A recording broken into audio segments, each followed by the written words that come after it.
ब्रह्म ऋषि पितामह पत्री जी को और हमारे ग्रैंड मास्टर प्रबोध सर को नमन करते हुए हम आज का सेशन स्टार्ट करते हैं मास्टर्स। आज हमारे साथ senior Gudakesh master doctor Sarojini ma'am है। तो मास्टर्स, मैं Sarojini ma'am central university of Hyderabad के हिंदी डिपार्टमेंट में काम कर चुकी है। मैम एज अ लेक्चरर वहाँ पे काम कर चुकी है मास्टर्स। हिंदी में मैम एमए और पीएचडी है।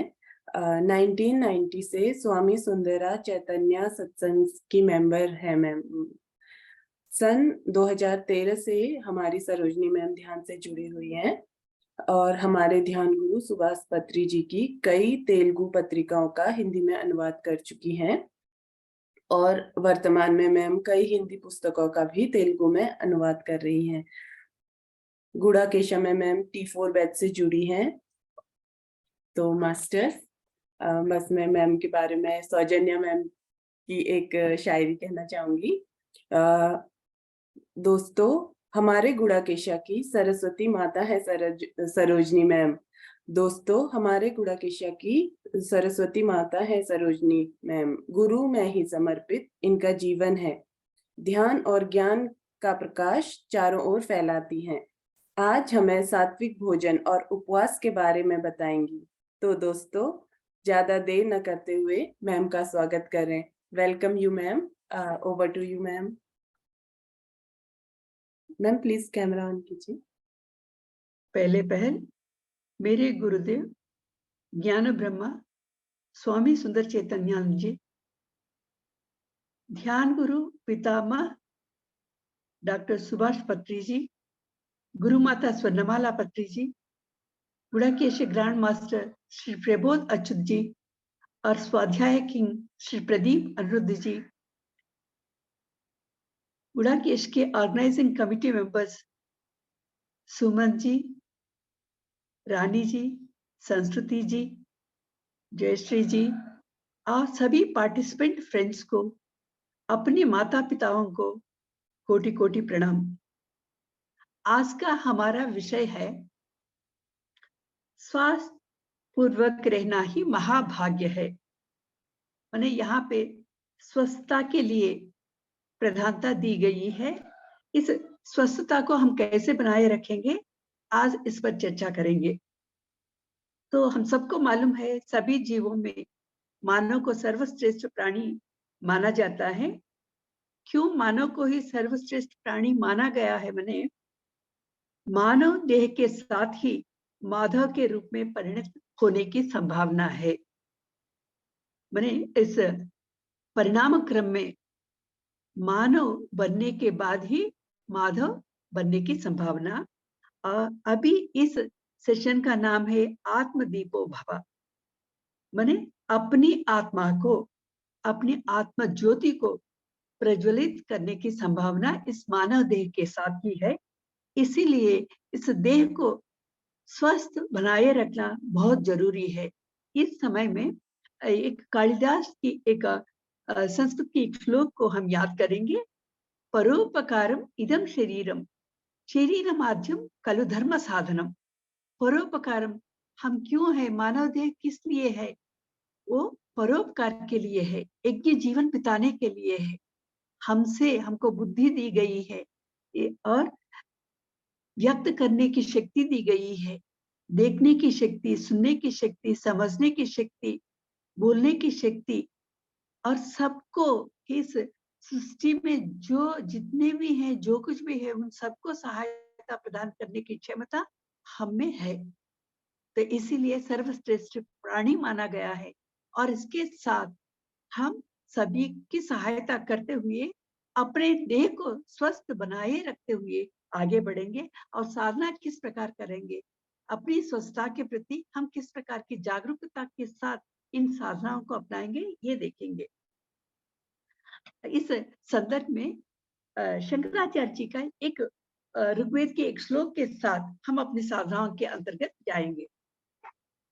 देहो देवालय प्रोक्तो जीवो देव सनातनः यदि अज्ञान निर्माल्यम सोहम भावेन पूजेत। यह है आदि शंकराचार्य जी का एक श्लोक है। पहली पंक्ति में देहो देवालय प्रोक्तो, देह ही देवालय है। प्रोक्तो माने ऐसा बताया गया है, माने अपना देह ही देवालय है। क्योंकि देवालय में किसको रखा जाता है? देवता को रखा जाता है। हमारा देह है, हमारे अंदर कौन है? आत्मा, जिसे हम देव मानते, भगवान मानते हैं। हमारे अंदर भगवान है, जिसको हम जानते नहीं, साधनाओं के द्वारा उसको जानते हैं। तो उसको ये देह ही देवालय है। और जीवो देव सनातनः, सनातनः माने शाश्वत, इसका अर्थ है नित्य है, चेतनता है, आत्मा है, सत्य है। इस प्रकार कई रूपों में हम समझ सकते हैं। ये अगर आत्मा को सच माने तो वो शाश्वत है, उस शाश्वत को ही सनातन कहते हैं। तो जीवो देव, हम जीव हैं, यह मानव रूपी जीव ही देव है। और तीसरी पंक्ति में त्यजेत अज्ञान निर्माल्यम, हम अपने को भगवान कैसे समझे, कैसे जाने? तो त्यजेत अज्ञान निर्माल्यम, अज्ञान रूपी निर्माल्य को त्यजेत, त्याग करो, छोड़ो। ये अज्ञान यहाँ निर्माल्यम करके दो बातें यहाँ बताई गए हैं। तो इन दोनों को समझने के लिए भगवत गीता की एक श्लोक के द्वारा देखेंगे। क्योंकि भगवान जो है धरती पर अवतरित होने के लिए, पूर्ण रूप से जीवन जीने के लिए मानव का रूप धारण करते हुए हम देखे हैं। श्री राम को और श्री कृष्ण को और परशुराम को, बुद्ध को, इस प्रकार हम देखे। वो राम और कृष्ण पूर्ण जीवन जिए और सभी घटनाओं को जीवन में जो भी संभव होते हैं उन सभी को किस रूप में उनका सामना करना, डटे रहना और आगे बढ़ना, इस प्रकार के जीवन विधान को दिखाए थे। तो इस संदर्भ में ये इस श्लोक को याद करना बहुत जरूरी है। यदा यदा हि धर्मस्य ग्लानिर्भवति भारत, अभ्युत्थानम् अधर्मस्य तदात्मानं सृजाम्यहम्। यदा यदा हि धर्मस्य, जब जब धर्म की ग्लानि होती है, अभ्युत्थानम् अधर्मस्य, अधर्म की प्रबलता होती है, तद आत्मानं सृजाम्यहम्, सृजामि अहम, अहम सृजामि, तद आत्मानं, उस आत्मा को, सृजामि अहम, अहम सृजामि माने मैं अपने आप का सृजन करूंगा। इस प्रकार आश्वासन दिया है। जब भी धर्म की हानि होती है, अधर्म की प्रबलता होती है, तब अपने आप को, क्योंकि इस यहाँ पे संतुलन बनाए रखना है, संतुलित व्यवहार होना है, इस वातावरण को संतुलित रखना, इस सृष्टि को संतुलित रखने के लिए अपने आप का सृजन करता हूं करके इस प्रकार बताया था। और इसके आने का क्या कारण है, इस धरती पर आने का? माने परित्राणाय साधूनां विनाशाय च दुष्कृतां धर्म संस्थापनार्थाय संभवामि युगे युगे। ये तो साधु सज्जनों की रक्षा के लिए, दुष्टों का दमन के लिए, ऐसा करते हुए धर्म की स्थापना करना है, इस सृष्टि को संतुलित बनाए रखना है। संभवामि युगे, युग युग में संभव है। ऐसा करने के लिए वो तो एक मानव देह धारण करके ये आना हम देखे। लेकिन इस बीच में 2 साल, इन 2 सालों में, पिछले 2 सालों में हम देखे थे एक और रूप, कोरोना के रूप में हम लोग देखे थे। और उसका रूप नहीं है, लेकिन उसके बारे में उसका अनुभव सबके पास है। वो किस प्रकार सबको भयभीत करके रख दिया है, हम इन 2 सालों में चख चुके। सभी लोग इससे भयभीत हो गए।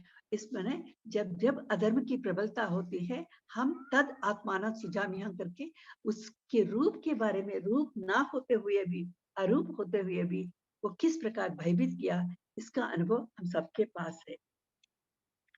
तो इस पहले क्या है, देहो देवालय प्रोक्तो जीवो देव सनातनः, इस देह को ही देवालय के समान बनाना है। माने पवित्र, देवालय माने पवित्र भावना होती है। ये इस देह को ही पवित्र बनाए रखना है और इस जन्म की सार्थकता को पहचानना है और उस दिशाओं में साधनाओं को अपनाना है। तो कैसे देह को स्वस्थ बनाए रखेंगे? इस समय में भी त्यजेत अज्ञान निर्माल्यम, अज्ञानम और निर्माल्यम, इन दोनों को समझने की कोशिश करेंगे। माने ये निर्माल्यम, मलिनता या कल्मशता को निकाल देना। ये निर्माल्यम शब्द कहाँ यूज करते हैं? माने ये जब पूजा करते हैं, घर में हो या मंदिर में हो, भगवान की पूजा एक सहज प्रक्रिया है हमारे भारत देश में, भारतीय संस्कृति है। तो उसके लिए पूजाओं को उपयोग करते हैं। पूजा अर्चना कैसा करते हैं ना, भगवान की पूजा फूलों के साथ करते हैं, पत्तों के साथ भी करते हैं, लेकिन बहुत कम है। फूलों के साथ ज्यादातर करते हैं। तो सुबह जब पूजा करते हैं, ताजे फूलों को उपयोग करते हैं, फिर शाम के समय में भी पूजा करते हैं, तो सुबह के फूल जो मुरझा जाते हैं, सिकुड़ जाते हैं, उसको बासी मानते हैं और उसको निकाल देते हैं। और दूसरे दिन सुबह के लिए आज शाम को जो भी फूलों को उपयोग किया है उसको निकाल देते हैं। इस प्रकार सुबह और शाम दोनों समय में, सुबह के फूल शाम के समय में, शाम के फूलों को दूसरे प्रातः में निकाल देते हैं। इसी को निर्माल्यम कहते हैं। माने वो फूल अभी इस्तेमाल नहीं किया जाएगा, उसको नहीं रख सकते हैं। तो इसके साथ-साथ हमको दूसरा एक अर्थ समझना है कि हमारे मन में कई भावनाएँ होते हैं। बहुत पहले पुरानी बातों को लेकर हम उलझते रहते हैं, लटकते रहते हैं। तो उन भावनाओं को भी निकालना, जैसे बासी हो गए हैं वो सब, उसके साथ भी हमेशा हम अपने आप में एक ताजगी को महसूस करना है, ताजा रहना है। तो इस प्रकार कल की बातों को छोड़ना, कल की बात पुरानी, ऐसा समझकर आगे बढ़ते रहना। इस संदर्भ में निर्माल्य को ऐसे ये फूलों के द्वारा हम समझ चुके हैं। और दूसरी बात है कि अनावश्यक और नकारात्मक जो भी भावनाएं हैं, माने काम, क्रोध, मद, मोह, लोभ, मत्सर जैसे अरिषद वर्ग, उनको भी हमेशा निकाल देते रहना है। तो इसी को हम निर्माल्य मानते हैं। इस प्रकार दो विषयों को हम देखें। ये इसी को हम अज्ञानता कह सकते हैं। माने इस प्रकार के मन में विकार भावनाओं को रखना। अभी अरिषद वर्ग बोले, काम, क्रोध, मद, मोह, मत्सर, इस प्रकार की जो अज्ञानता हमने तो ये स्थित होती है, ये किस किस प्रकार व्यक्त होते हैं? मैंने कभी आलसीपन के रूप में, कभी अहंकार के रूप में व्यक्त होते रहते हैं। बार बार जितना हम उसको दबाने की कोशिश करते हैं, उतने ही ज्यादा दुगरे रूप में वे तो व्यवहारित होते हैं।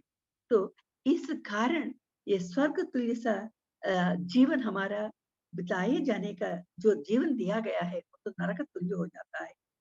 और इस प्रकार की भावनाएं रहे तो हमारे मन में मनोव्यथा होती है। मनोव्यथा माने मनोव्यथा के कारण ही हम रोगग्रस्त होते हैं। ऐसा कहा जाता है कि पूर्व जन्म कृतम पापम व्याधि रूपेण पीड़िता। पूर्व जन्म में कई जन्म लिए अब तक, उस जन्म में जो भी अज्ञानता के साथ इस प्रकार के जो भी नकारात्मक कृत्य किए हुए थे, वो सभी क्या है, आज व्याधि रूपेण हमको पीड़ित करते हैं। तो इसको, इस अज्ञानता को निकालने के लिए कौन सा साधन है? मैंने आत्मज्ञान है। मैंने हम अभी समझने की कोशिश कर रहे हैं, ज्ञान को ले रहे हैं, स्वाध्याय सेशन हो रहा है। इसमें क्या है, ज्ञान को समुपार्जित कर रहे हैं। यही आत्मज्ञान है। हम अपने आप को स्वस्थ कैसे बनाए रखें, अपने जीवन में उस माधव कैसे बने, तो ये इसके लिए आत्मज्ञान की आवश्यकता है। उसी को हम ले रहे हैं। तो इस आत्मज्ञान के साथ शारीरिक स्वस्थता, मानसिक स्वस्थता, भावात्मक स्वस्थता, आत्मिक स्वस्थता एवं सामाजिक स्वस्थता के विधि विधान महर्षि पतंजलि के योग दर्शन में और भगवत गीता के कुछ अंशों में इस प्रकार बहुत ज्ञान दिया गया है। तो उसमें पहले शारीरिक स्वस्थता के बारे में देखेंगे। हम अपने को, अपने शरीर को स्वस्थ कैसे बनाए रखें। पहला विषय है शौच। शौच माने बाह्य शौच और अंतः शौच माने शुचि, शुद्ध रखना। तो शरीर को शुद्ध करने के लिए क्या करेंगे, नहाते हैं। 2 बार नहाना जरूरी है ऐसे। और धुले हुए कपड़े पहनना। तो नहाना और धुले हुए कपड़े पहनना। तो इससे क्या होता है, मन में थकान एवं आलसीपन दूर होकर एक ताजगीपन को महसूस करने लगते हैं। इससे एक खुशी मिलती है। माने अपने को हमेशा खुशी से रख पाना, यही स्वास्थ्य के अंतर्गत कह सकते हैं।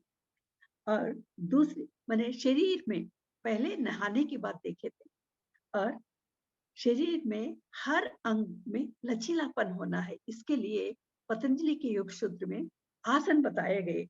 आसन के विधि विधान कई आसन है, वैसे ताड़ासन, भुजंगासन, शलभासन, सर्पासन, उष्ट्रासन, मयूरासन, उत्तान पादासन, हलासन, ऐसे कई आसन माने हर अंग के लिए, हर मुद्रा के लिए एक आसन है। इन सभी आसनों से हम अपने शरीर को स्वस्थ रख सकते हैं।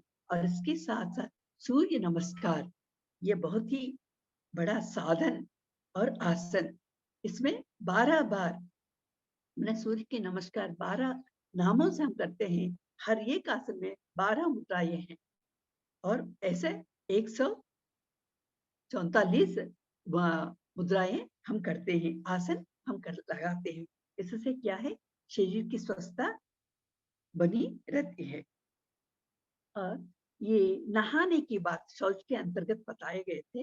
तो इसमें हमारे नवंबर महीने में हम लोग गुड़ाकेश ग्रैंड मास्टर के साथ, प्रबोध सर के साथ 70 लोग काशी गए थे। वहां पे 9 दिन दिन रात की साधना करने के लिए, ध्यान साधना करने के लिए गए थे। तो हम भारतीयों का विश्वास है कि काशी के गंगा तट पर मणिकर्णिका घाट पर 12 बजे के समय में सभी महर्षिगण और देवतागण वहां पर आकर नहाएंगे, और जो भी उस समय में नहाते हैं उन सभी पर उनका आशीर्वाद होगा करके, इस प्रकार हमारा विश्वास है।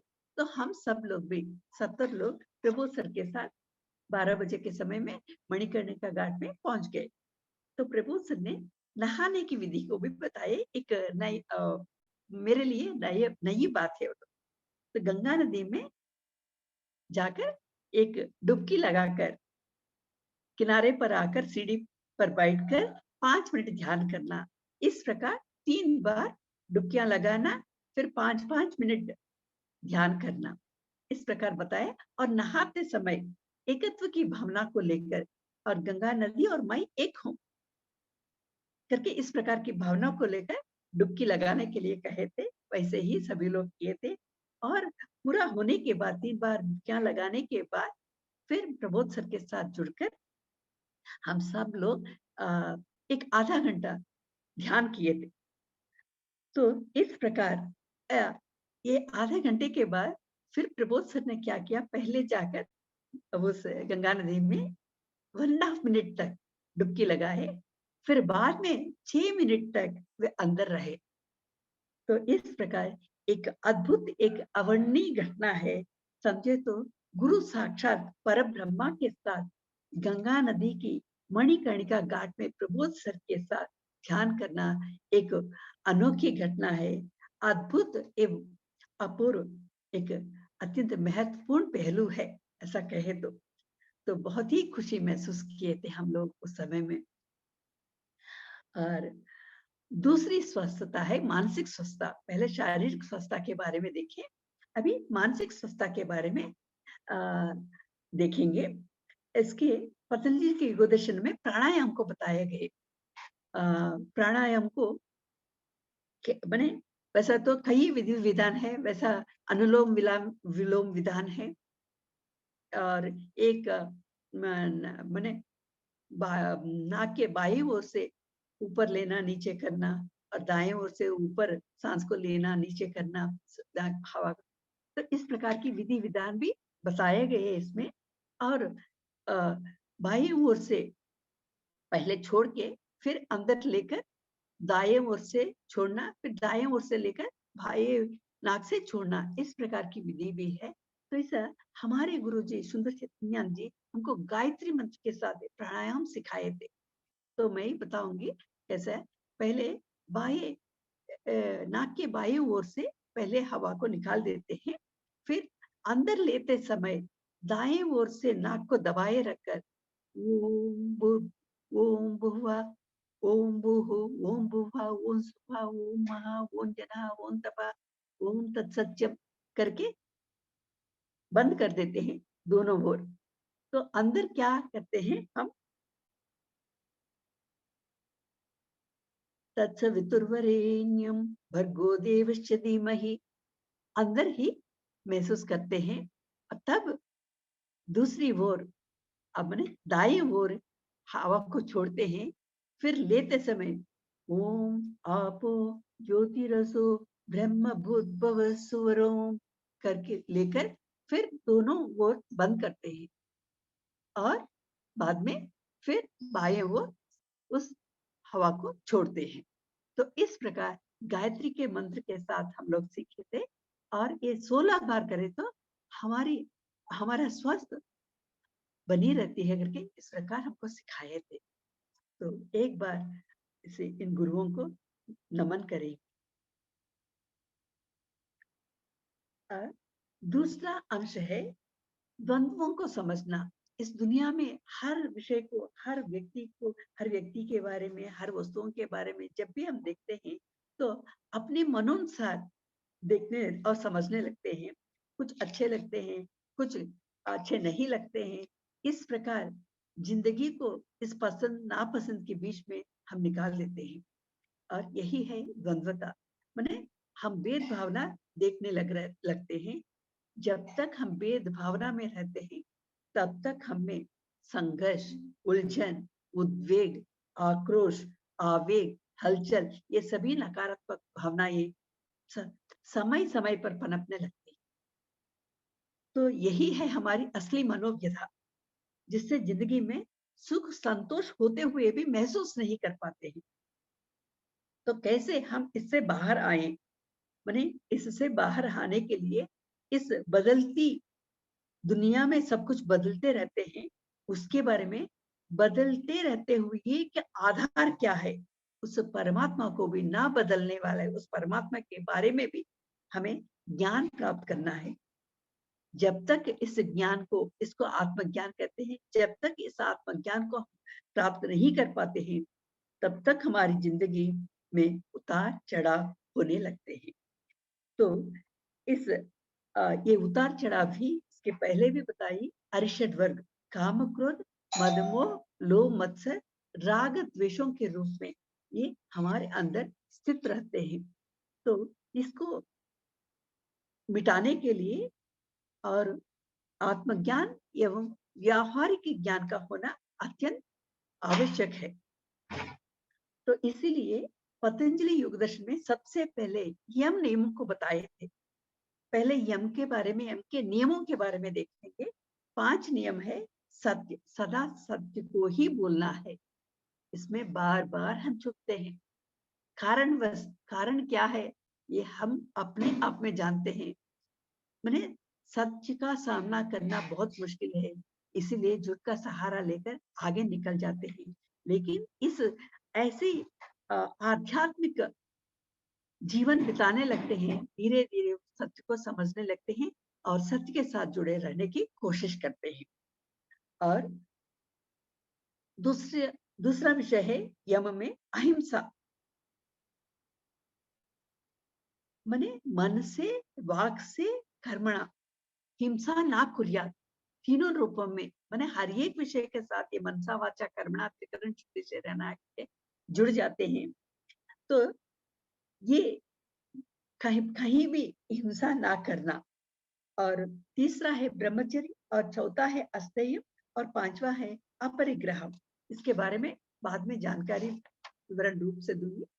अहिंसा के बारे में जानेंगे तो मन में विचारों का हलचल पहले बताई थी। तो ज्यादातर नकारात्मक विचार हमारे मन में होना एक सहज बात है। तो इसके प्रति सचेत होना जरूरी है। इसीलिए सचेत होने के लिए मौन धारण करना जरूरी है और इसी को वाक नियंत्रण भी हम कह सकते हैं। तो मौन रहते समय हमें क्या करना है, हमने अपने अंदर के विचारों को परखना। तो उस समय जब अपने विचारों को ही हम परखने लगते हैं तो उसमें नकारात्मक भावनाएं ज्यादा होते हैं, उसको सकारात्मक भावनाओं में सकारात्मक विचारों में बदलने के लिए भी यहाँ संभावना है। तो आज हमें यह सीख क्या है, आत्मज्ञान क्या है? हर नकारात्मक विषय को सकारात्मकता में बदलना। तो अभी हमारे लिए एक सुझाव मिल गया है। तो एक कहानी के दौरान इस नकारात्मक विचार को सकारात्मकता में कैसे बदलें? हाँ, जरा देखेंगे। एक राजा और मंत्री अपने नगर की हालचाल देखने निकल पड़े। तो अचानक राजा एक घर के सामने रुककर मंत्री से कहा, इस घर में रहने वाले आदमी को मारने का मेरा मन करता है। इस घर में रहने वाले आदमी को मारने का मन करता है, कि राजा ने मंत्री से कहा। इस वाक्य को सुनते ही जैसे हम लोग आश्चर्य हो गए, उसी प्रकार मंत्री भी आश्चर्यचकित हो गए। राजा के राजा के मुख से इस प्रकार की बातें कभी नहीं निकली। आज अचानक ऐसा क्या हो गया? तो करके सोचते रह गए, आगे बढ़ गए वे लोग। और दूसरे दिन मंत्री ने क्या किया, अपने वेश बदलकर उस जिस घर के सामने राजा रुक कर कहे थे, उस घर के अंदर गए। तो उस घर में क्या है, एक चंदन की लकड़ियों को बेचने वाला है। तो उसका नाम अरुण है। वो अरुण के साथ जाकर बातचीत की, हालचाल पूछे थे। तो अपना दुखड़ा सुनाया। वो तो क्या है कि इस गरीबी में हम कैसे लोग कैसे जिए, ऐसे दुस्थिति को, अपनी दुस्थिति को सुनाते हुए उन्होंने अपने मन की बात को भी व्यक्त कर दिया। देखिए, कभी कभी हम बातों में अपने मन के अंदर जो भी बातें हैं वो सब कह देते हैं। तो इस अरुण ने भी वैसा किया। कहा है कि मेरे मन में हमेशा यही ख्याल रहता है कि ये राजा कब मरेगा। अगर राजा मर गए तो चंदन की लकड़ियों से उनकी चिता चिता जला दी जाएगी। उससे हमें बहुत पैसे मिलेंगे, जिससे मेरी आर्थिक स्थिति सुधर जाएगी। देखिए उनका ख्याल कैसा है। राजा का मरना है, चंदनों की लकड़ियों को खरीदेंगे, उससे उसकी चिता जलाएंगे तो तब उसको पैसे मिलेंगे। मैंने किस प्रकार की नकारात्मक भावना है। ये नकारात्मक भावना राजा के मन में जाकर उसके मन में कौन सी भावना हुई, इस घर के पास आते ही वो आरा जिसे हम कहते हैं, वो भावना, उन भावनाओं ने घेर लिया। और उसके मन में भी वो बदले के रूप में उस व्यक्ति को मारने के लिए मन में ये ख्याल आया।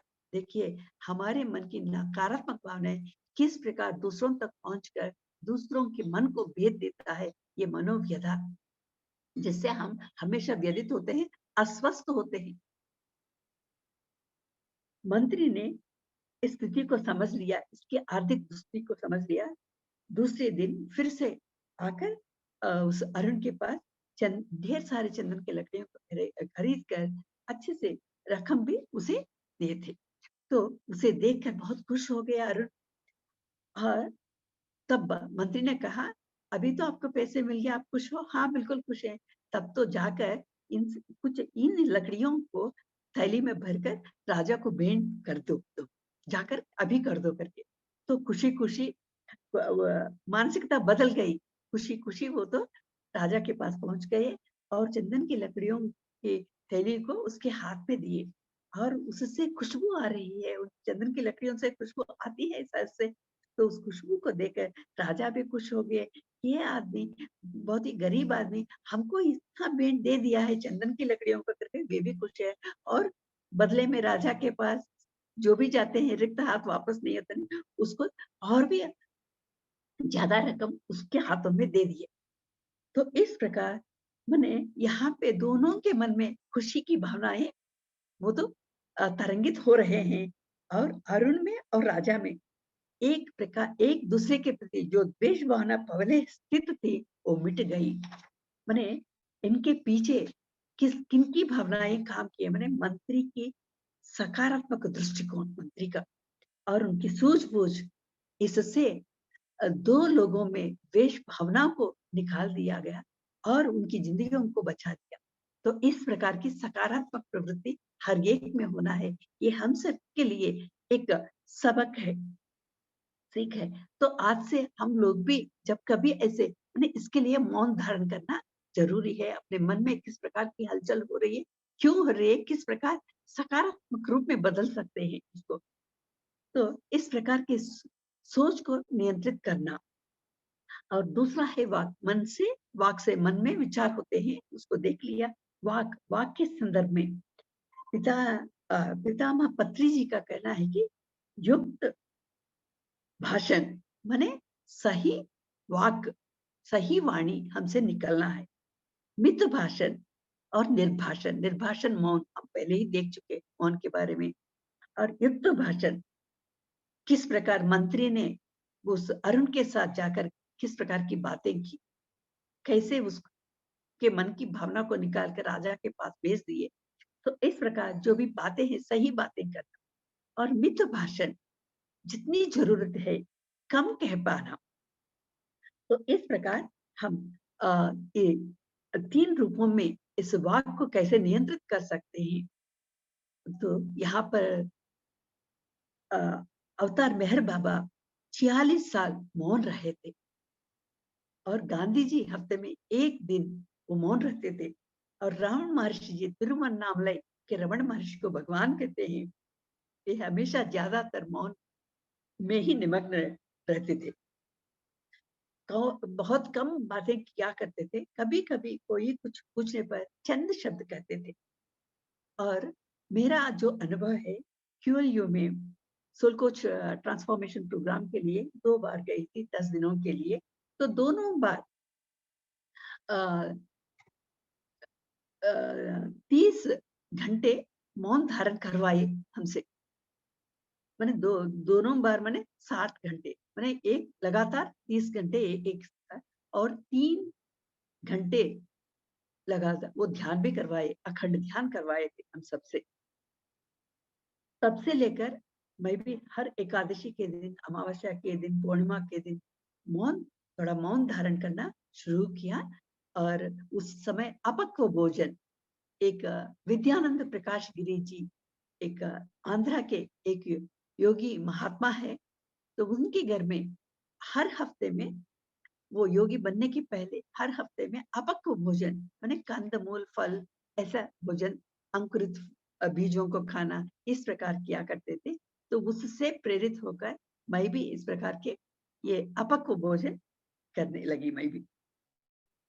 और ये मौन धारण करना, और 3 घंटे उसके बाद हम अपने आप 3 घंटे बैठकर कहीं भी हो, 3 घंटे साधना मैं भी कर सकती हूँ।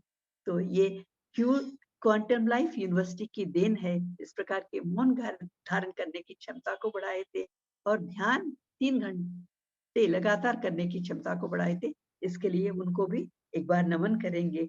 और 5 अपने सांसों को हम उसको ऑब्जर्व करेंगे।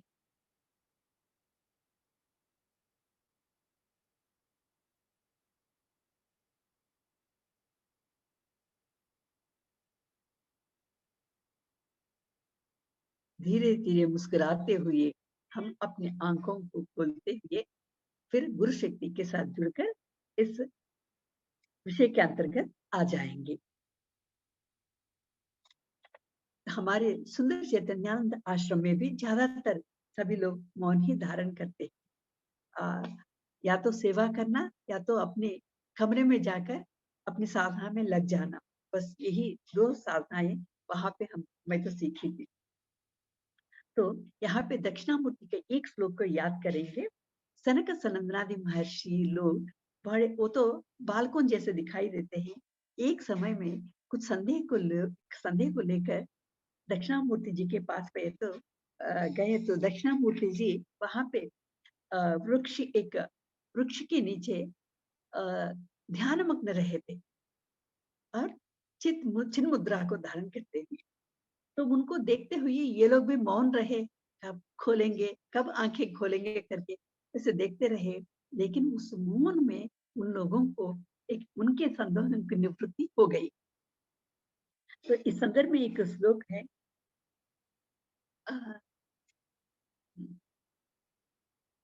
मौन व्याख्या परब्रह्म तत्त्वं युवानं वर्षिष्ठान्ते वसदृशिगणैः ब्रह्मनिष्ठैः गुरुस्तु मौनं व्याख्यानं शिष्यास्तु छिन्न संशया। मौन व्याख्या परब्रह्म तत्व युवानम। वहां पे वो गुरु दक्षिणामूर्ति किस प्रकार युवा के रूप में बैठे हुए थे, युवा के रूप में दिख रहे थे। वर्षिष्ठांते, ये सभी सनक सनंदनाथ महर्षि बालकों के तरह दिखते हैं, लेकिन बहुत ही बूढ़े हैं। तो वसत ऋषि गण ही ये ब्रह्मनिष्ठ है, ब्रह्मात्म भावना में वे हमेशा रमते रहते हैं। गुरुस्तु मौनम व्याख्यानम। गुरु का मौन, मौन में ही, गुरु के मौन में ही उनको वो व्याख्यान, जिन संदेहों को लेकर गए थे उसके लिए समाधान मिल गए। शिष्यास्त छिन्न संशया, उनके सभी संशय छिन्न हो गए शिष्यों के, करके एक दक्षिणामूर्ति का स्तोत्र है। तो इस प्रकार ये मौन व्याख्यानम, इसके बारे में भी और ध्यान के साथ हम लोग जुड़े हुए थे। और तीसरी बात है आहार सेवन की, शारीरिक स्वस्थता के लिए आहार सेवन की, मानसिक स्वस्थता के लिए भी आहार की स्वस्थता का होना बहुत जरूरी है। तो यहाँ पे भगवत गीता के आत्म संयम योग में एक श्लोक है, युक्ताहार विहारस्य युक्तचेष्टस्य कर्मसु युक्त स्वप्नावबोधस्य योगो भवति दुःखः। तो इस श्लोक में पहले युक्ताहार, तो इसी को पितामह पत्री जी भी युक्ताहार, मिताहार, निराहार करके कहे थे। उपवास, हम असल में उपवास कहते हैं, उपवास नहीं निराहार। उपवास का मतलब है उप मने समीप, वास मने स्थित रहना। किसके पास स्थित रहना? मने भगवान के पास रहना। हम सब अभी भगवान के ज्ञान के साथ जुड़े हुए हैं। इस प्रकार ज्ञान के साथ, ध्यान के साथ, मौन के साथ, स्वाध्याय के साथ, सज्जन सांगत्य के साथ, या सेवा के साथ जुड़े रहना ही उपवास। ना निराहार माने वो आहार को ना लेना। दोनों में थोड़ा अंतर हमें जानना बहुत जरूरी है। तो आहार के बारे में ये, तो युक्ताहार माने सही आहार, माने मानव के लिए कौन सा आहार सही है? शाकाहार ही सही आहार है। इस शाकाहार में भी 3 प्रकार के, माने सात्विकी, राजसिकी और तामसिकी आहार रहते हैं।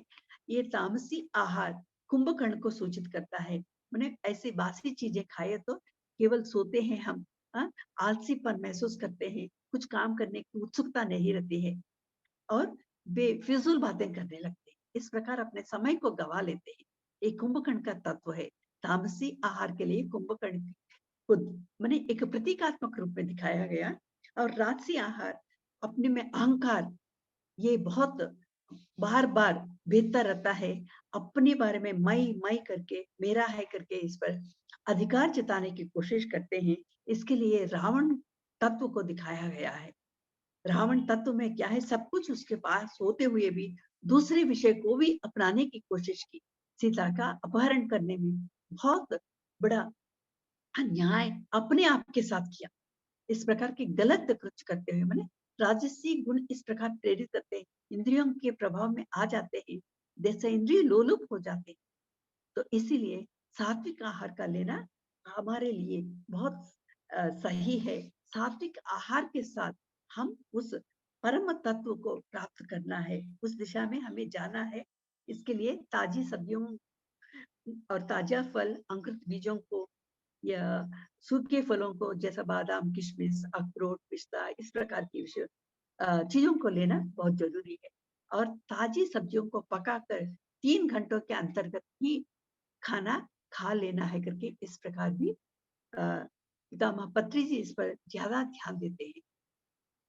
और जो भी खाना बनाते हैं उसको ध्यान करना बहुत जरूरी है करके। और करताल के जो महेश्वरा पिरामिड में जो भी लोग खाना पकाते हैं, पहले उसको ध्यान करना है। ध्यान करने के बाद ही खाना बनाने के लिए फिर लोगों को दिया जाता है। इस प्रकार बूढ़ा की साधना के अंतर्गत भी कि ये कीसर हैदराबाद में 2 बार मैं गई थी लाइव वर्कशॉप में, और काशी में हमको ये फ्रूट्स के साथ, फलों के साथ ये 3 दिनों के लाइव वर्कशॉप में दोपहर के समय में हमको खाना हम रोज जैसा खाना खाते हैं वैसे दिया जाता है, और सुबह के ब्रेकफास्ट के टाइम पे और शाम के टाइम पे वैसा ये फलों को और कंद-मूलों को देते थे। और काशी में पहले 5 दिन पूरे फलों पर ही हम लोग रहे। बाद में 4 दिन सेवा सेवा योग के नाम पर 4 ग्रुप्स में सभी लोगों को रखकर अपने मनोनुसार खाना बनाने के लिए एक छूट दी गई। सभी लोग अपने मन के अनुसार अपनी मन की इच्छा को पूरा कर लिया। सबको बहुत मन से खिलाए थे। तो यहाँ पे यह समझना है कि हम जो खाते हैं उसी प्रकार का हमारा मन बना रहता है। जैसा अन्न वैसा मन। इसीलिए खाने के प्रति भी सजग रहना है, क्योंकि हमारे सोच विचार विहार व्यवहार सब कुछ प्रभावित होते हैं। हमारे अंदर के जो भी अंग हैं उनमें शक्ति और वे अंग की तैयारी भी इस आहार सेवन के साथ ही होता है। तो इसके प्रति ज्यादा ही सतर्क रहना है। तो एक युक्ताहार के बारे में हमें जानना है।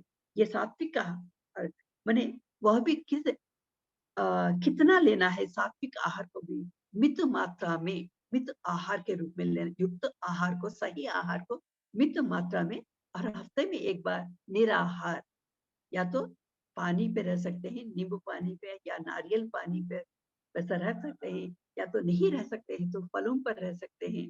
इस प्रकार हम किसी ना किसी तरह अपने को, जैसा हफ्ते में एक दिन हमारे लिए संडे की आवश्यकता है रेस्ट लेने के लिए, उसी प्रकार हमारे पाचन क्रिया जो है, डाइजेस्टिव सिस्टम, उसके लिए भी एक रेस्ट का होना जरूरी है। पूरा क्लेंसिंग हो जाता है, जो भी टॉक्सिन्स है वे सब निकल जाते हैं। इस प्रकार हफ्ते में एक बार निराहार ये फॉलो करने के लिए भी सुझाव दिए थे।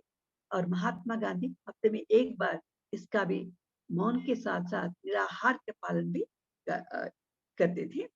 आदि शंकराचार्य जी ने साधन पंचकम में ऐसा कहा कि भिक्षाण मात्रेण, मैंने बहुत कम मात्रा में, क्योंकि हमको आदत हो गई, हम लोग खा रहे हैं, लेकिन जो भिक्षा मांगने मात्र जितना मिलता है उतना, उतने मात्र से हमारे माने जीविका आगे चल जाती है। साधना के प्रति ध्यान दिए तो खाने के प्रति मन कमजोर हो जाता है। इस प्रकार उनका कहना है, जो मिला है उसको प्रसाद मानना, ये भी उससे संतुष्ट रहना। प्रसाद का नाम लेते ही भगवान की याद आ जाती है। मामूली समय में हम प्रसाद करके नहीं बोलते हैं, लेकिन मंदिरों में जो खाने की चीजें दी जाती है, बहुत कम मात्रा में दी जाती है, उसको हम प्रसाद कहते हैं। आंखों को, आंखों में माने नमन करते हुए आंखों से हम उसको हमारे मन के अंदर, हमारे मुंह के अंदर लेते हैं। माने इस प्रकार जो भी विषय हमारे सामने आते हैं, जो भी व्यक्ति हमारे सामने आते हैं, जो भी वस्तु आते हैं, उसको प्रसाद के रूप में ग्रहण करने की बात भी यहाँ स्वीकार करने की भी, जो भी सन्निवेश होता है, जो भी स्थितियां होती है, उन सबको सुख या दुख, द्वंद्वों का उलझन करके पहले बताए, द्वंद्व परिस्थितियां आती है, उसको स्वीकार करना, प्रसाद के स्वीकार करें तो समभाव से आगे बढ़ जाते हैं करके यहाँ पे योगस्था कुर कर्माणि संगम त्यक्त्वा धनंजय, योगस्था योगी बनकर अपने कर्म को करो, संगम त्यक्त्वा धनंजय, संगत्व को माने अटैचमेंट को छोड़ दो, त्यक्त्वा माने छोड़ो।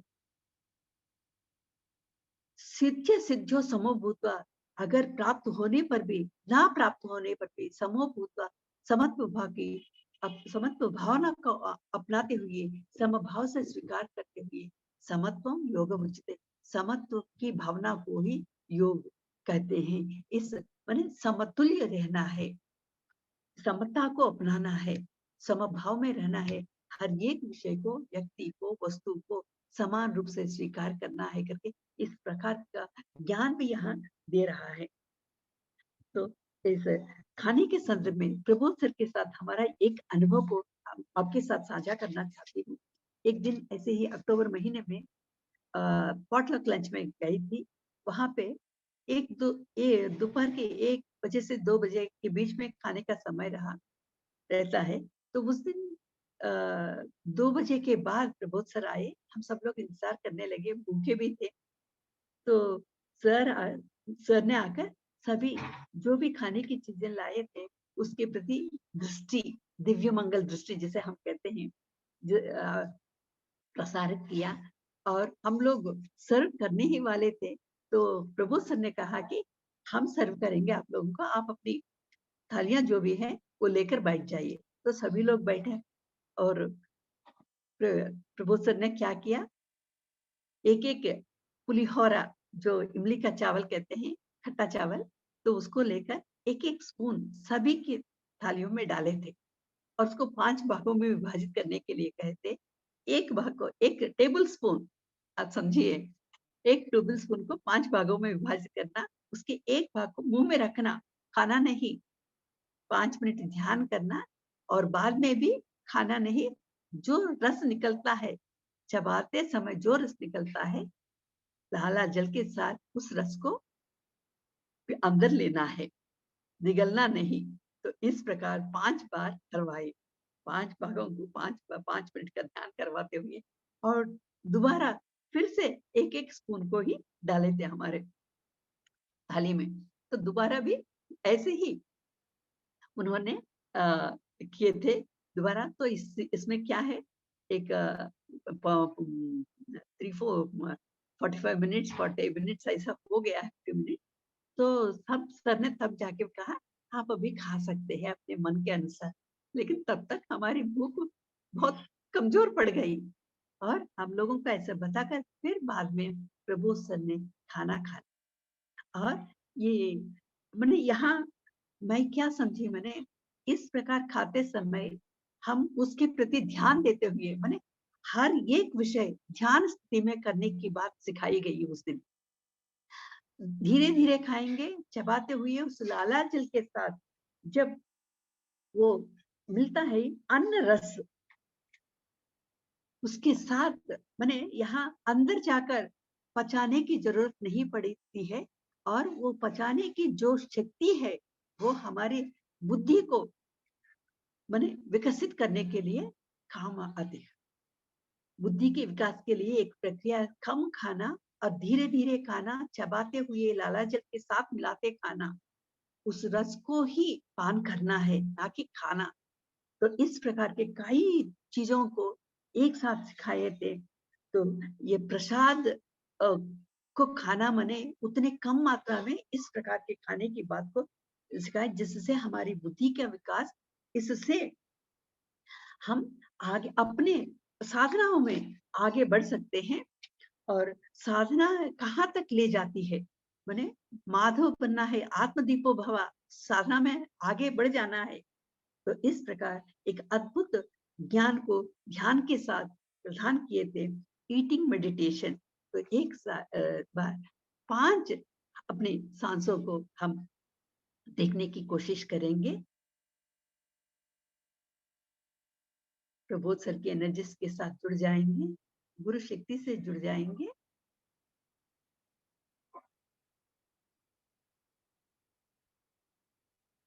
धीरे धीरे मुस्कुराते हुए हम इस ध्यान स्थिति में से निकलकर आंखें खोलते हुए फिर अपने स्वास्थ्य के संदर्भ के विषय में जुड़ जाएंगे। तो यम के नियमों के अंतर्गत, अहिंसा के अंतर्गत कर्मणा व्यवहार, तो यहाँ पे भगवत गीता के एक श्लोक में अद्वेष्टा सर्वभूतानां मैत्र करुण एव च, इस प्रकार निर्ममो निरहंकारः समदुःख सुखक्षमी करके बताया गया है। तो इसमें हमारे अनुसार, हमारे संदर्भ में मैत्र करुण एव च, मैत्री, करुणा, मुदिता, उपेक्षा, इन 4 भावनाओं को, क्योंकि व्यवहार इन भावनाओं के साथ होता है, तो हम व्यवहार में किस प्रकार की भावनाओं को लेकर आगे बढ़ना है ये देखेंगे। हमारे उपयोग अनुसार हम उसका बारे में जानकारी लेंगे। तो यहाँ पे मैत्री, मित्रता, हम सब जानते हैं मित्रों के साथ हम किस प्रकार समान सा व्यवहार करते हैं। तो हर एक के साथ सम व्यवहार करने की साधना को करना है। और दूसरी भावना है करुणा। हमसे कई रूपों में कुछ कमजोर होते हैं, वो मानसिक दशा हो, आर्थिक दशा हो, या किसी ओहदे की दशा में हो, पढ़ाई में हो, किसी भी रूप में हो, कई रूप होते हैं दुनिया में, तो किसी भी रूप में कमज़ोर हो तो उनके स्थान पर अपने पास जो भी है, उनको प्रदान करना है और उसकी दशा को उन्नत करने की कोशिश हमें करना है। तो करुणा भरी दृष्टि से इस प्रकार के अपने सामर्थ्यानुसार बचकर माने उनकी ज़रूरतों को पूरा करते हुए उनकी दशा को उन्नत करना है। ये हमारी एक ज़िम्मेदारी, इस भावना को अपनाना है। और तीसरी भावना है मुदिता, किसी भी तौर पर हमसे अधिक हो, जैसा पहले बताई आर्थिक रूप में हो, नौकरी हो या ओहदे हो या पढ़ाई हो, किसी भी रूप में वो हमसे उन्नत दशा में है, बेहतर स्थिति में है, तो उसे देखकर खुश रहना है, खुशी महसूस करना है। क्यों खुशी महसूस करना है मुझे? उस खुशी को महसूस करने के कारण हमारे अंदर भी, हमारी झोली में भी खुशियाँ आ जाएँगी। तो हम देख किसी और को देखकर अरे कितने अच्छे से हैं वे लोग करके जिस खुशी को महसूस कर रहे हैं, एक दिन हम उस स्थान पर रह सकते हैं, उस स्थिति को प्राप्त कर पाएँगे। एक सीक्रेट है ये भी। और अगर खुशी से ना रहे तो क्या होता है, हम संकुचित हो जाते हैं, हमारे कण-कण संकुचित होकर एक नकारात्मक एनर्जी जिसके प्रतिरूप महा भूमाता पर पड़ती है। भूमाता भी संकुचित हो जाए तो इस जैसे कोरोना में जिस प्रकार की दुस्थिति को देखे हैं, इस प्रकार की दुस्थिति, असंतुलित व्यवहार हो जाता है। तो हमेशा प्रभु सर हमको उस मुस्कुराहट को बनाए रखने के लिए हमेशा चेहरे पे मुस्कुराहट को धारण कीजिए, आभरण के रूप में करके कहते हैं, तो उस मुस्कुराहट को बनाए रखना है। इस प्रकार अ अ खुशी महसूस करना, खुशी के साथ वो मुस्कुराहट की झलक भी साथ-साथ हो जाती है वैसा तो। उसके बाद ये उपेक्षा, कुछ लोग हमसे नफ़रत करते हैं, हमसे नाराज़ रहते हैं, हमको पसंद नहीं करते हैं,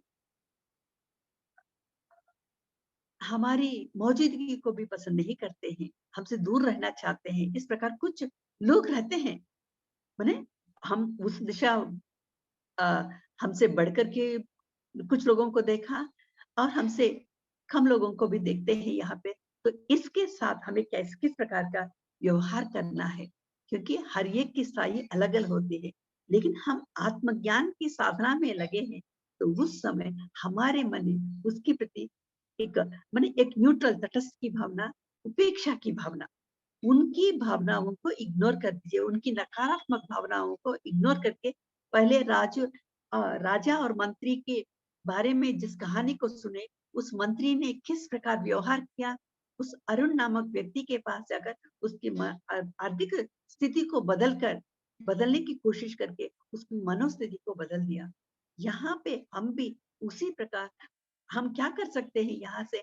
तो अपने मन में से ब्रह्मानंद ब्रह्मज्ञान प्राप्तिरस्तु, आत्मज्ञान प्राप्तिरस्तु, ध्यान योगी भव करके इस प्रकार की भावनाओं को सर्वे भवन्तु सुखिनः, सर्वे सन्तु निरामया, सर्वे भद्राणि पश्यन्तु, माँ कश्चित् दुःख भाग् भवेत् करके इस प्रकार की भावनाओं को प्रसारित कर सकते हैं। धीरे-धीरे ये भावनाएँ मन को परिवर्तित करके धीरे-धीरे इस साधना में गुणा की साधना में वे भी जुड़ जाएँगे। ये हमारे पास एक उपाय इस प्रकार केवल अपने पास रहते हुए कि एक भावना को निकालते रहना, जैसे हिमालयों में योगी लोग रहकर इसी प्रकार की भावनाएँ वे निकाले अपने ध्यान साधना को बनाते हुए उसी से निकलने वाली तरंगों को हम तक पहुँचा रहे हैं। तो हम भी अपनी भावनाओं को तरंगों के रूप में उन जो लोग कमज़ोर लोग हैं, उनके प्रति हम पहुँचा सकते हैं। तो इस प्रकार एक और साधना और अस्तेयम एक यम के अंतर्गत दूसरों के प्रति ईर्ष्या की भावना, किसी भी अद्वेष्टा सर्वभूतानां, किसी के प्रति भी द्वेष भावना ना हो। राजा और मंत्री के बीच में जो कहानी सुना हर समय वो हमारे साथ चल रही है वो कहानी। तो उसमें हर एक विषय हमारे हर एक साधना के लिए वो तो उपयोगी हो रही हो कहानी।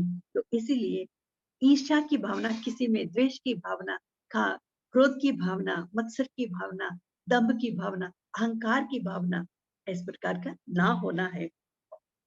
जो ऊपर मुदिता के समय में जिस प्रकार ब्रह्म भावना को हम अपने से निकाले, उसी प्रकार रहना है। जहां जहां ईर्ष्या जनित होती है, उस वहां वहां ब्रह्म भावना को निकालते रहना।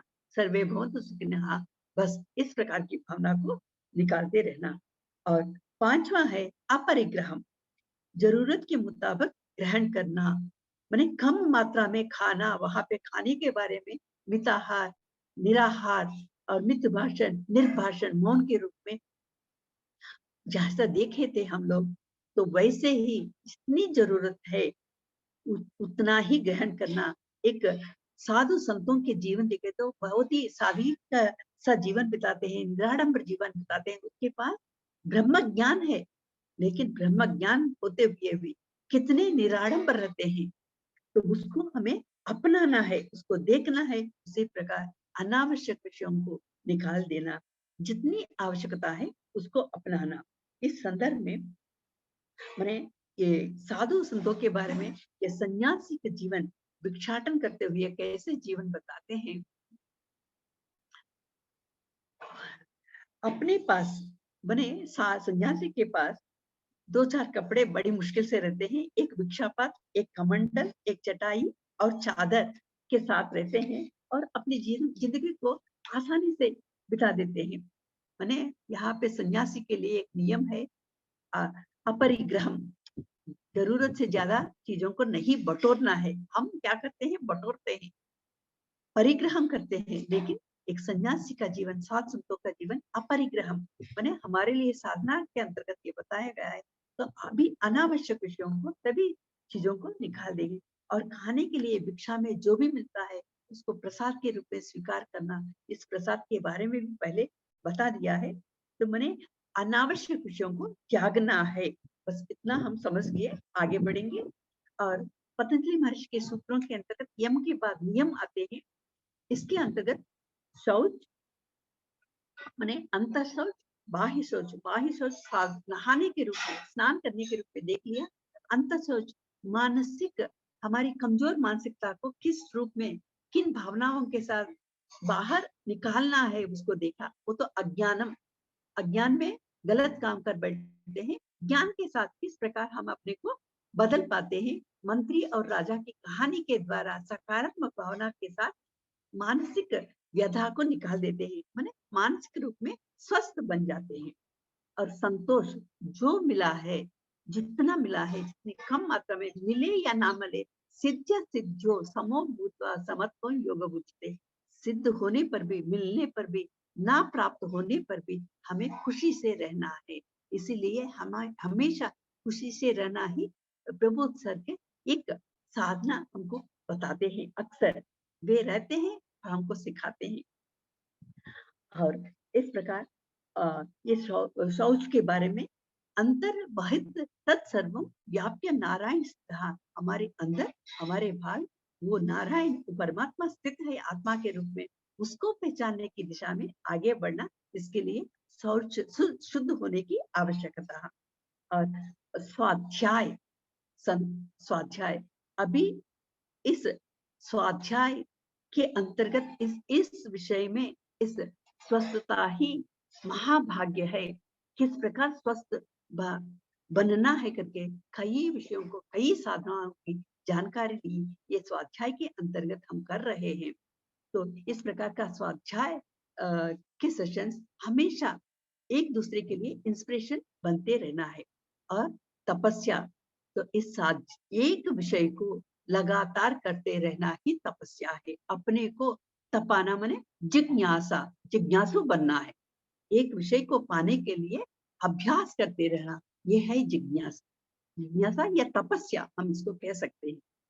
और ईश्वर प्रणिधानम, ईश्वर के प्रति हम किस प्रकार, आचार्य गुरु के सामने किस प्रकार का व्यवहार करना है। कि नमन विद्या विनय संपन्ने, हम बहुत कुछ सीखते हैं, किस विनम्रता के साथ रहना है। विनम्रता के साथ रहे तो विद्या भूषण हो जाता है, नहीं तो दूषण हो जाता है, तिरस्कृत हो जाता है। तो यहाँ पे गुरु के सामने आचार्य सेवा में रमते रहना, आचार्य गुरु के कही हुए साधनाओं में रमते रहना, सीखते रहना, आगे बढ़ते जाना, यही ईश्वर प्रणिधानम। तो इस प्रकार कई साधनाओं को हम देखे थे। ये पहला श्लोक, युक्ताहार विहारस्य युक्त चेष्टस्य कर्मसु, वहां तक आए हम। युक्त स्वप्न अवबोधस्य योगो भवति दुःखः, युक्त स्वप्न अवबोधस्य, तो स्वप्न में और अवबोधन माने जागृत अवस्था में हमारे गुणाकेश साधना क्या है? एक तो गहरी नींद की बात में, गहरी नींद में माने निर्विकल्प स्थिति में रहना, और अवबोध जागरूक अवस्था में कैसे व्यवहार करना। एक जागरूकता की स्थिति को सीखना है, एक निर्विकल्प स्थिति में माने विचार रहित स्थिति में रहना। यही दो टेक्निक्स हमको सिखा रहे हैं यहाँ गुणाकेश साधना में। तो हम उसके साथ कैसे हम अपनी जिंदगी में ला रही हैं।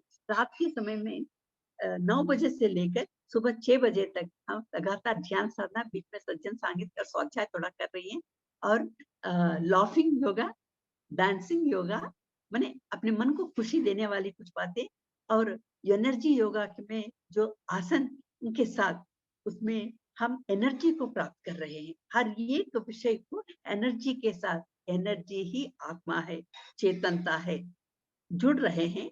और दिन में हम क्या कर रहे हैं? हर घंटे में एक बार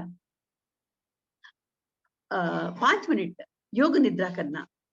माने ये योग निद्रा किस प्रकार हम कर सकते हैं? माने जैसे ध्यान करते समय हम नींद की स्थिति में जाते हैं, एक स्वाभाविक प्रक्रिया है, उसी को योग निद्रा कहते हैं।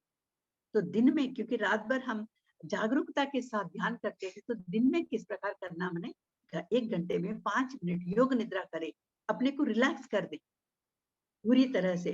तो फिर 45 मिनट और या 55 मिनट हम बहुत अच्छे से अपने कार्यों को, दैनंदिन कार्यों को अच्छी तरह से संभाल सकते हैं। तो यहाँ पे कुछ कल ही एक फ्लायर दिखाई दिया, अपने सभी लोग देखे होंगे। उसमें ध्यान स्थिति में गहरी नींद में जाकर जागरूक रह सके, तो अभी क्या है, गहरी नींद में जागरूक रहने की स्थिति को अभी प्रैक्टिस करना है हमें। वहां पे जागरूक रह सके तो गहरी नींद में जाना मालूम है, गहरी नींद में से जागरूक रहना कुछ ही लोगों को मालूम है। तो उस जागरूक में रहने की साधना को हम सीख रहे हैं। तो उस समय में, उस ध्यान के समय में अत्यधिक आनंद की स्थिति प्राप्त होती है। यही ब्रह्मानंद स्थिति है के कहा गया है।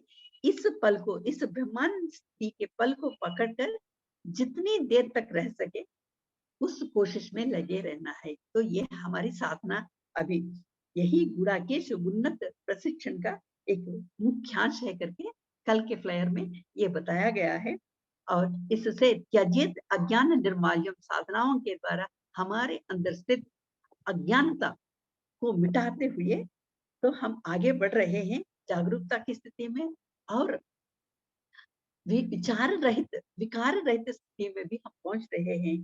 तब तो दुख की बात कहा, योगो भवति दुःखः, माने ये अर्जुन तुम तस्मात् योगी भवार्जना करके कृष्ण का कहना है कि हम सभी लोगों को, अर्जुन बने हम सभी लोग हैं, हम सबको योगी बनने की यहाँ पे एक संदेश, बनने का एक संदेश है। तब दुख ही नहीं रहता। पहले जिंदगी में क्या हमें मिलना है? सुख के साथ, संतोष के साथ, बड़े आराम, आसान, आराम के साथ रहना चाहते हैं, आनंद के साथ रहना चाहते हैं। ये सभी साधनाओं में अगर आगे बढ़े तो उस संतोष के साथ, सुख के साथ, आनंद के साथ रहने की पूरी संभावनाएं है। आत्मदीपो भवा, हमें अपने आप, अपने दिए को हमें खुद जलाना है। उद्धरेद आत्मनात्माना, अपने दिया को माने हर एक की इस दिशा में जाना, अपनी आत्मा को हमें ही पहचानना है, समझना है, उस दिशा में जाना है।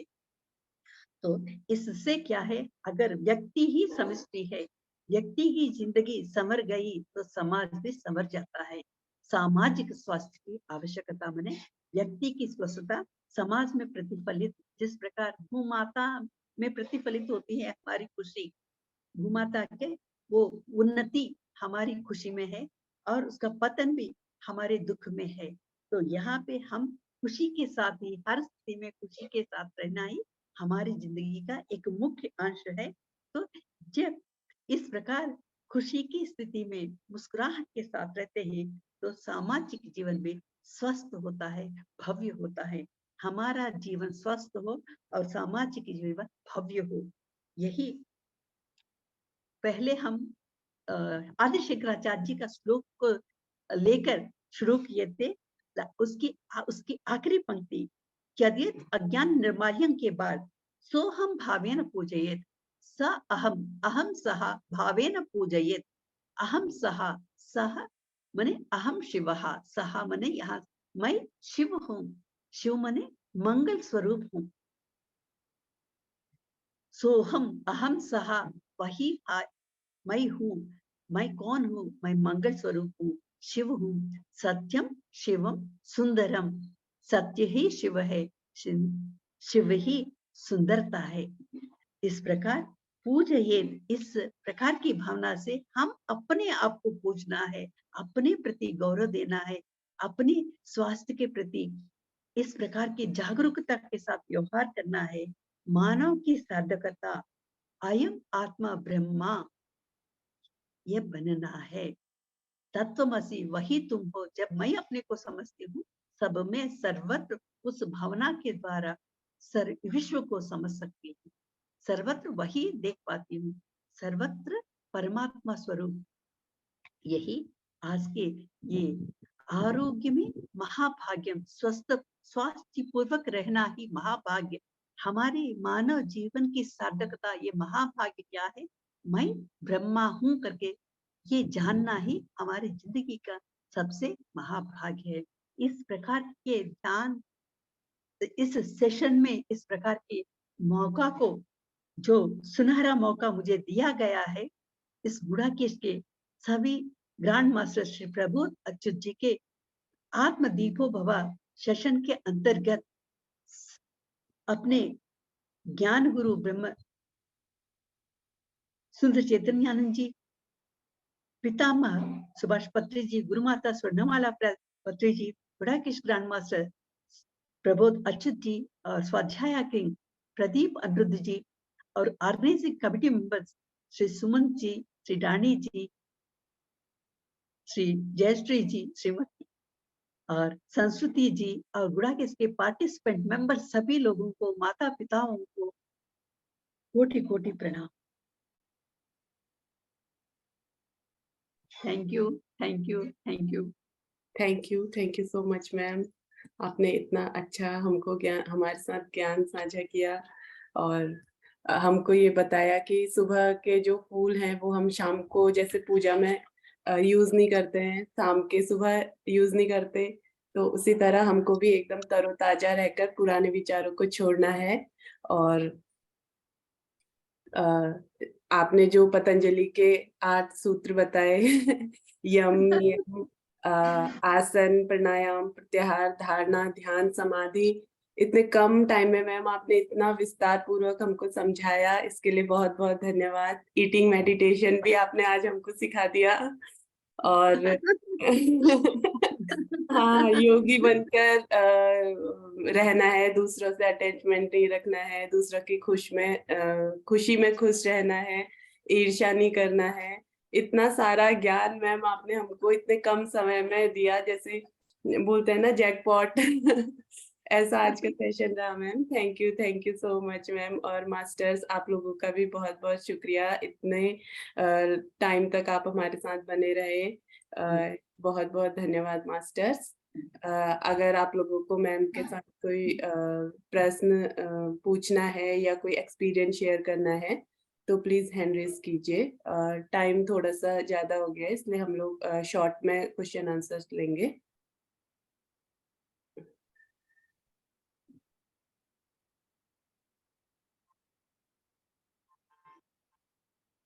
सब लोग अपनी सहनशीलता का परिचय दिया है, इसके लिए धन्यवाद।